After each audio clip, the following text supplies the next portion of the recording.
So if we look at the setup now that we've set up all of our posterior teeth, lower posterior teeth against the uppers, at a glance it looks pretty good. I removed the pin just so we can get a better view.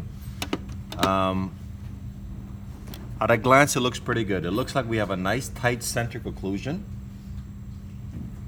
on both sides, with about 1 millimeter to 1.5 millimeters of overjet, buccal overjet.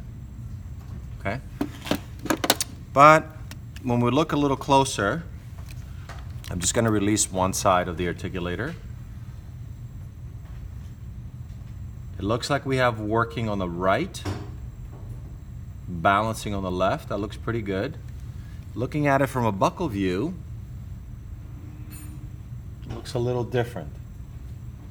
I think primarily we have a contact between the 1/6 and the 4/6. And there's quite a bit of a gap between the bicuspids and the second molars. Let's check the other side.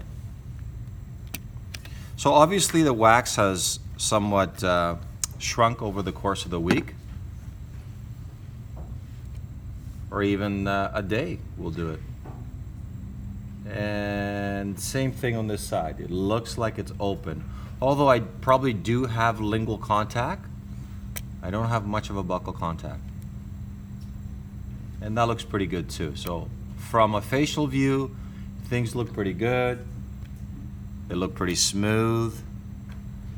But from a buccal view, I think we can improve it a little bit better. So one way to do that is to eliminate where the high spots are. And best way to do it is to take your number 7 spatula and gently warm up the wax around all of the lower teeth. We're not going to change the uppers because the uppers they're set up according to our plane of occlusion. So this might take a little bit of time to go through.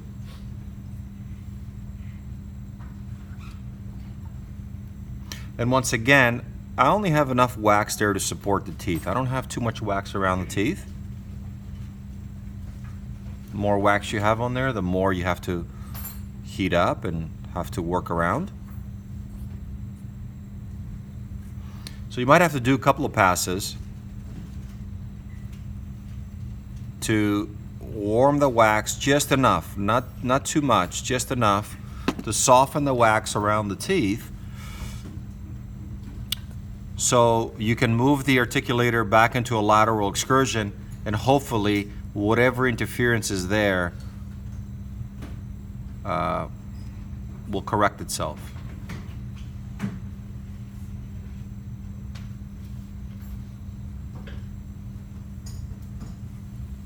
All right, I'm going to bring the articulator back to a close, and I'm going to move it to a lateral shift, but at the same time, I'm just going to pinch the articulator together ever so slightly. And just like that, you can see that now, how it came together just a little bit closer. A little bit closer with the bicuspids, and a little bit smoother. Because whatever was there just got positioned out of the way. So the upper teeth did that for me by just moving the articulator over to a lateral movement. So let's check the other side now.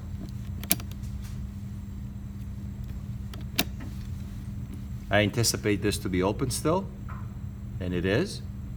So let's take note of the spacing between the bicuspids. So I anticipate premature contact between the molars. But I'm going to warm the wax around all of the lower teeth.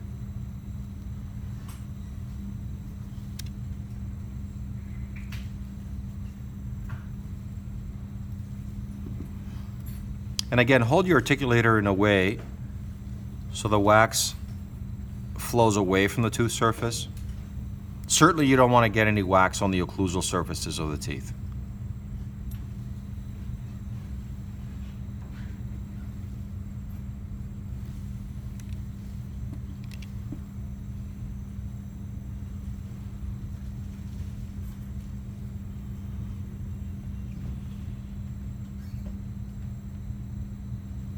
You don't have to insert your instrument directly on the underside of the tooth, because eventually the heat that you're applying will radiate its way through and soften the wax, just enough wax around the teeth so you can eliminate the premature contact.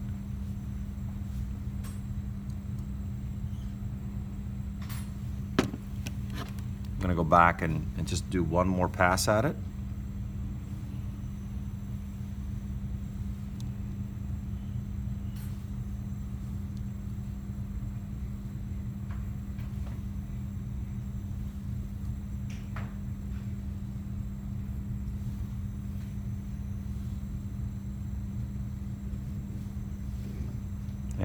And see if we can eliminate that high spot. So first thing, we're going to bring everything back into centric occlusion. I've released the other side of the condyle. I'm going to pinch the two sides of the articulator together and move over to a lateral excursion. That's where it was before, and see if I can, there we go. So just that little bit.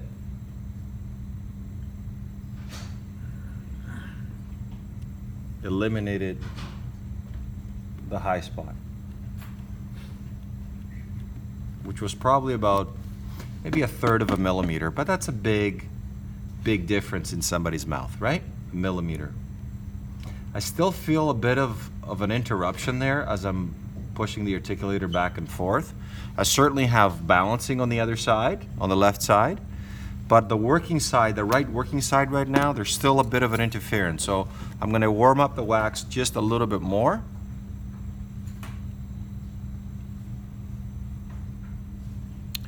And as I'm looking at this now, I realize that the long axis of 4-4 is not exactly perpendicular to the plane of occlusion. So I'm going to rotate this tooth before I bring things together.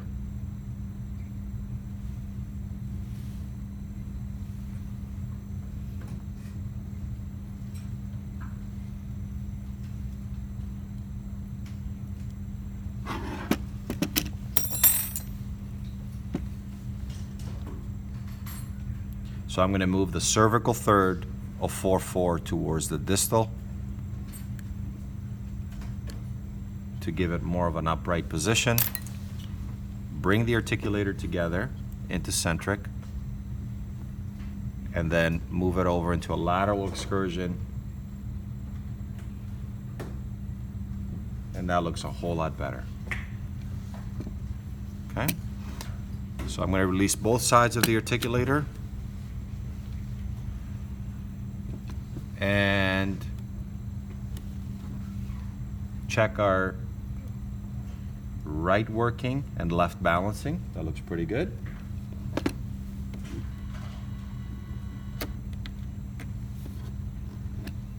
So once again, right working, left balancing, and left working and right balancing. And of course, protrusive contacts. So we have our maxillary distal buccal cusp bridges up against our lower mesial cusp bridges.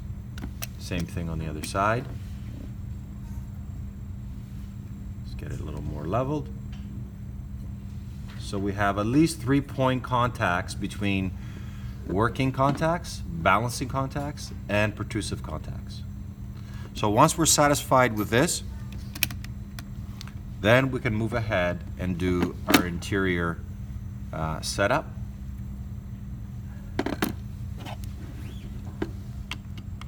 I'll put my pin back on here, and I just want to point something out while we got this. I'm going to release the pin. Make sure the articulator is closed all the way down, and my pin now touches all the way down.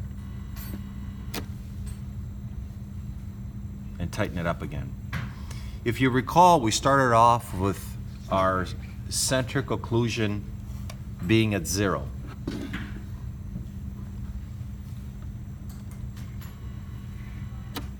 It's not exactly 0 anymore, is it? So I've lost 0.5 millimeter.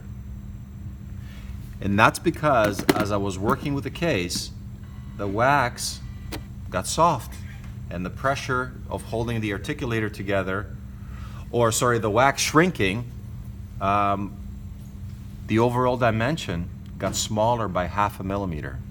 So if we think about freeway space, and we're working with cases that we typically incorporated 2 to 4 millimeters freeway case, hypothetically speaking, if we had 3 millimeters for this particular case of freeway space, now we have 3.5. We're still within the normal limit. Furthermore, usually when you process a case, there's a tendency to have an open bite after you process. So that overclosure of 0.5 millimeter actually compensates for having the bite open 0.5 millimeter. So by the time we process the case, we'll see that we're going to get back to 0, which is a good thing.